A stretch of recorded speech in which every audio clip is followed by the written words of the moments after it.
Well, what's up, everybody? And we got a lot of reviews and we got a lot of news to get through.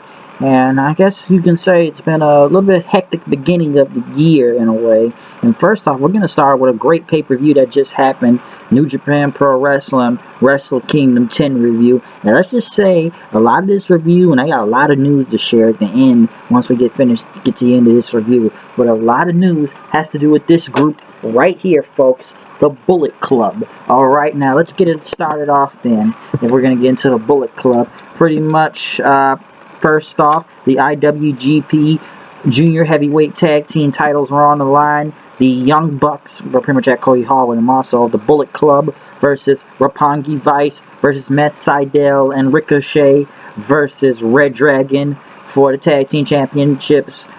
Pretty much great show, great match to start off.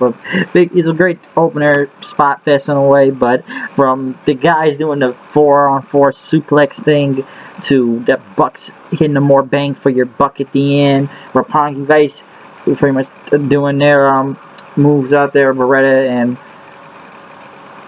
and Rocky Romero. Ricochet is a freaking beast. Him and Sydal just be flying out of the ring like crazy. It's just insane. Cody Hall getting involved, kind of doing a little bit of razor edge, doing Scott Hall moves, was like alright, but did it really matter that much when he kind of threw Ricochet out of the ring, hitting the razor's edge on him? But the Bucks and the super kick party was crazy, and it was an overall great match to open up the show. I'll give that. I thought Red Dragon was going to get the win right there, but the Young Bucks prevailed in the end, pretty much hitting the more bang for your buck. I believe on, who did they pin? On Rocky Romero, winning the IWGP Tag Team, Junior Heavyweight Tag Team titles, pretty much scoring one win for the Bullet Club, picking up the first win and then win the night, getting some gold. Next was the Never Open Weight Tag titles. Was a 6-man, by the way. It was the Bullet Club, once again, of Bad Luck Fale, Tamatanga, Yujihiro Takahashi versus the Briscoe brothers, Mark and Jay Briscoe, and Toru Yano, which the match right here I can say was really great. The Briscoes are always entertaining. I always love the Briscoes in the ring. Put a great match on against the Bullet Club. Yano, entertaining guy, does a lot of crazy stuff in the ring, but was really a fan of the funny side of him. It was alright, I'll give him that, but it was overall still a good match for both of them, for all 6 men. Pretty much the Briscoes in the Doomsday Device, I believe on Tanga or Takahashi at the end, the Doomsday Device. Pretty much the Briscoes and Tano picked up the Never Open Weight Tag Team Championships then. So it was a good match. And by the way, we have on commentary also Kevin Kelly, Matt Striker, and Yoshitatsu for the commentary team for the night. Ring of Honor World Heavyweight Championship on the line. Jay Lethal, the Ring of Honor champion, versus Michael Elgin. And they put on a great match. The finish, I can say, was getting Truth Martini involved, using that Book of Truth, hitting Michael Elgin with the Book of Truth at first, and then hitting the lethal injection on him. They still put on a great match. The crowd got into it later in time. It looked a little dead at first, but Lethal and Elgin put on pretty much another good match. So Lethal still retained the Ring of Honor World Heavyweight Championship, and coming soon you got it's going to be the 14th anniversary show in New Japan, and Ring of Honor will be putting in Vegas.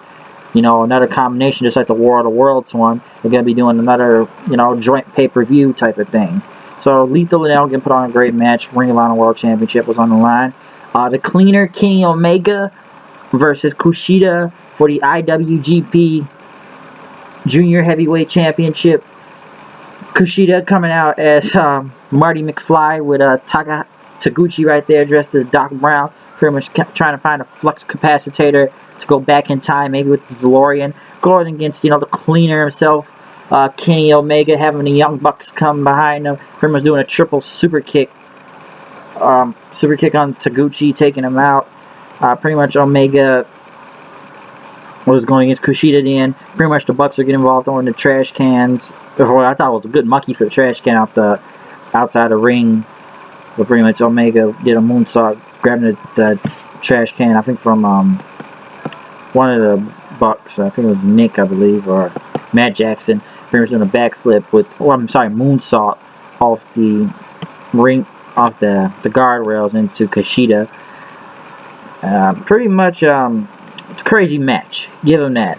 The finish, pretty much Taguchi coming out, taking out the Young Bucks then. Do what he could. He took those guys out. Pretty much, it was a great match, but there was a lot of outside interference, mostly from the Bucks and Taguchi, and especially the Young Bucks. They were involved throughout most of the match. Omega looked like he was about to pick up the win with the finish, but hit him with the knee, and then the Winged Angel, but Kushida pretty much rolled him up, becoming a new junior heavyweight champion. So it was kind of crazy how that match. Like the Bullet Club was kind of making a lot of losses here then. Then the IWGP heavyweight tag team titles were on the line. Doc Gallows and Karl Anderson versus, I'm sorry if I don't know so these guys' names right, Togi Makabe and Tomoaki Hama, which this guy was over, definitely big name in Japan, I see. So he was really over. Hama. I didn't know Karl Anderson did over 8 Wrestle Kingdom straight. He says like an Undertaker streak right there, pretty much. Kind of like how the Bullet Club came out, almost like an all-white type of thing, still doing a machine gun part right there. But they had a great match, really great tag team match. Really good match of the night.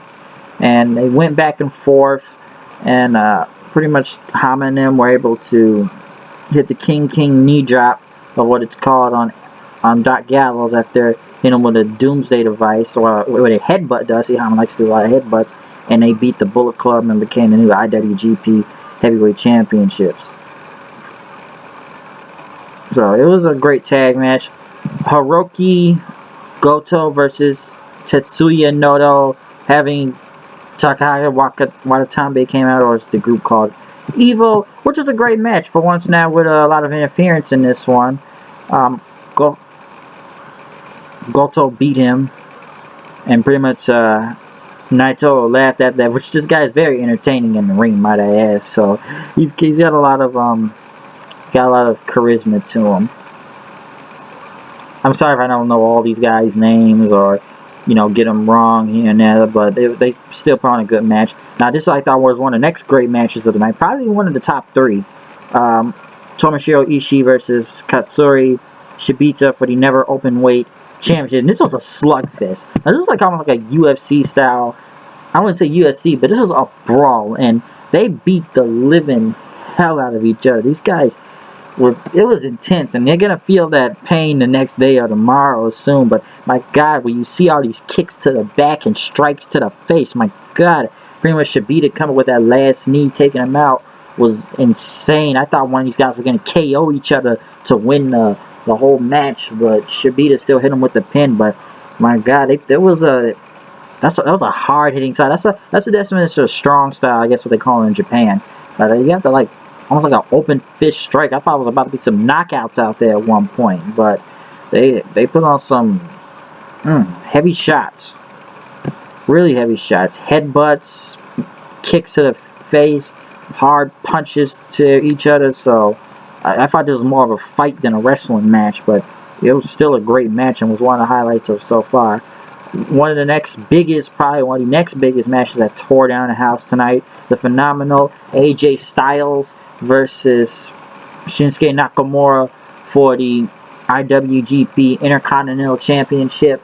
So this was probably one of the best matches, and I'm going to say almost match of the year quality here, folks. If you haven't seen this match, you have to go see this pay-per-view. You have to see this match. This is one of the best matches I saw out of the night, and I thought AJ was going to get it. Nakamura just coming in with those kicks, dodging the Pele kick. AJ with that one-arm Styles clash after dodging the armbar and just switching it up, picking him, taking him out.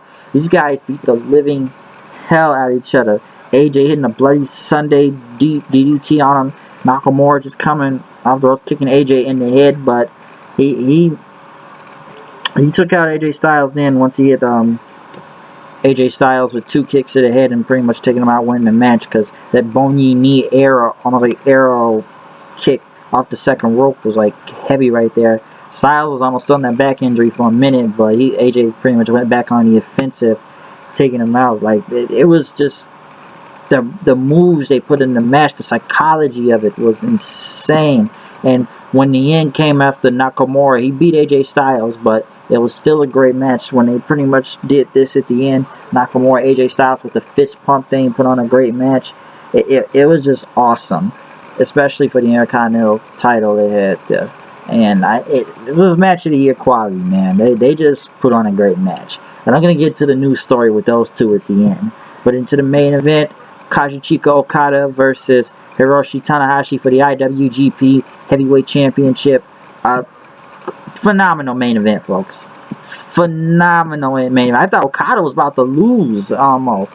But the match was fantastic. Even Gato coming to both Okada at the end. Like the match was just crazy, folks. And it went on for a good while, but it was a little slow. I would say a little slow in the beginning, but these two put on another great match. I didn't know if they're gonna keep hitting that Rainmaker clothesline or the high fly flow or anything, or pretty much the neck breaker shout out move what Tanahashi was doing. But Okada pretty much came at the end, hit him with two Rainmakers, clotheslines, and beating him, then still retaining the IWGP Heavyweight Championship.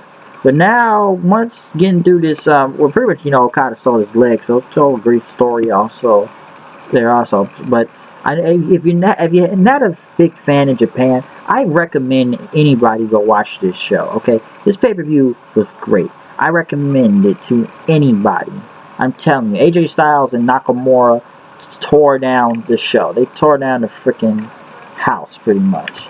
So if anybody has not seen this, check it out, okay? Like, people just really need to go check this show out. Wrestle Kingdom 10. But now we get to the ending, and I'm gonna give my true thoughts on this. And I'm sure everybody knows about the news that's been buzzing around for the past 24 hours, rumors and that. Even if I don't know if they signed, but even WWE has made some type of, I don't know why would they put a story about rumors on there. Triple H declined the rumors, but allegedly, quote unquote, AJ Styles, Shinsuke Nakamura, Gallows, which I'm surprised they even trying to sign this guy back, but he's really haven't reinvented himself, and Karl Anderson are supposed to be headed to WWE, have signed.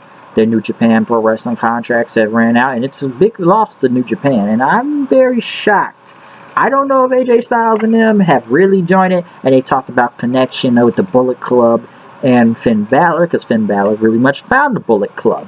Now, I don't know if the Bullet Club will be in WWE or where that's going to go, because I don't know what the plan is with those guys right now, and if they're going to be in New Japan still, because I didn't want it to be true, but then I kind of seen if AJ was a quote-unquote, or if this videos now going around that the Bullet Club kicked out AJ Styles and beat him up, and now, I didn't even know if AJ Styles was the leader. I thought Karl Anderson was the leader, but like allegedly now Kenny Omega is now the leader of the Bullet Club. And listen, I like AJ Styles, big fan of AJ Styles, big fan of him ever since he's been in TNA. Alright, first time I ever saw the guy. But this thing, him and Nakamura are supposed to be going to the main roster though. Now Karl Anderson and Gallows are supposed to be going to NXT.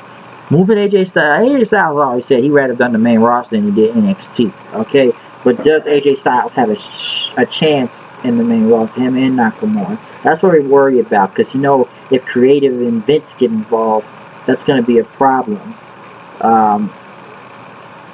It's going to be a big problem. In NXT hands, I'm not worried really much about them, but in the main roster's hands, yeah, AJ Styles could put on a good match, but he'll get immediately buried by John Cena or Roman Reigns. I know how they plan this, okay? Will AJ Styles be in the Royal Rumble? I don't know. Will Nakamura be there? And we know Japanese guys have not been the best thing in WWE. It's never been like that. As Hideo Itami, we know it's a good start, but we don't know if it was going to go that well for him. Kenta, and he's hurt right now. And Nakamura, I don't know what they're going to do now. He's still the Intercontinental Champion in New Japan Pro Wrestling. How are they going to get the title off that guy? Even if he did sign with them, I don't know. And as for Gallows, Karl Anderson, does it hurt the Bullet Club in a way? Yes, it does, because there's some top tier talent. That's like one of their main leaders, well, other than the Bucks. But, main people in the Bullet Club. And I guess AJ Styles was the leader, I assume. I thought Karl Anderson was the leader. But I don't know what this plans to do. What is this plan, or where is this going to go?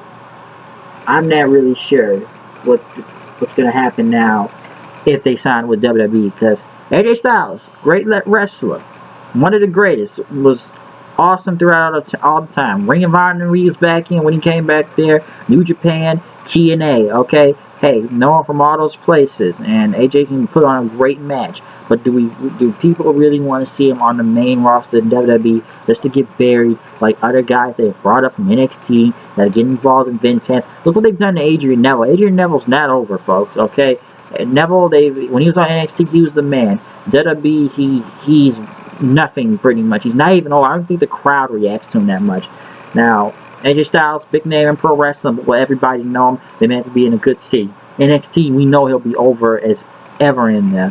I don't know what kind of money they offered Styles and Nakamura and Gallows and Anderson, but we'll see how long they are in WWE. We don't know how long they will be there.